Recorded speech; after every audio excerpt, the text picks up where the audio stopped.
நம்ம திடீர்னு ஏதாவது ஒரு ஸ்வீட் செய்யணும் அப்படின்னா வீட்டில் இருக்க இந்த பொருளை வச்சு நம்ம ஒரு பாயசம் செஞ்சிடலாம். இதே பிரசாதமாகவும் நம்ம யூஸ் பண்ணிக்கலாம். நம்ம சிறுபருப்பு வாங்கினோடனே கொஞ்சம் புடிய அளவுக்கு சூடில் இதை வறுத்து வச்சுட்டிங்க அப்படின்னா இது பூச்செல்லாம் பிடிக்காது. இது ஒரு சின்ன டிப்ஸு தான். 100 கிராம் வறுத்த சிறுபருப்பை தண்ணியில் கழுவி ஒரு அரை மணி நேரம் ஊற வச்சு நல்லா கொதிக்கிற தண்ணியில் இதை போட்டு நல்லா வேக விடணும். குக்கரில் வேக விடுறத விட இந்த மாதிரி போட்டு வேக விட்டு பாருங்கள், அது டேஸ்ட் நல்லா வித்தியாசமாக இருக்கும்.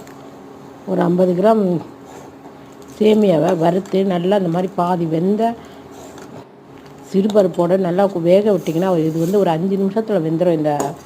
இதுக்கு ஒரு 100லேருந்து 150 வெல்லத்தை நல்லா காய்ச்சி வடிகட்டி வெந்த சேமியோட கலந்து நல்லா கலக்கி விட்டு அதோட கொஞ்சம் ஒரு கல்லுப்பை போட்டு இது ஒரு 5 நிமிஷம் கொதிக்கிறதுக்குள்ள நம்ம ஒரு தேங்காய் பால் ரெடி பண்ணிக்கலாம். தேங்காவோட 2 ஏலக்காவை போட்டு நல்லா நைஸாக அரைச்சி வடிகட்டி சிறுபருப்பு சேமியா பாயாசத்தை வேறு ஒரு கிண்ணத்தில் மாற்றி வடிகட்டின தேங்காவை நல்லா கலக்கி விட்டு கொஞ்சம் நெய்யில் முந்திரி திராட்சை போடலை, வேணும்னா நீங்கள் போட்டுக்கோங்க. முந்திரியை வறுத்து கொட்டி கலர்னிங்கன்னா சூப்பரான ஒரு சிறுபருப்பு பாயாசம் ரெடி ஆகிடுச்சு. இது சேமியா எல்லாம்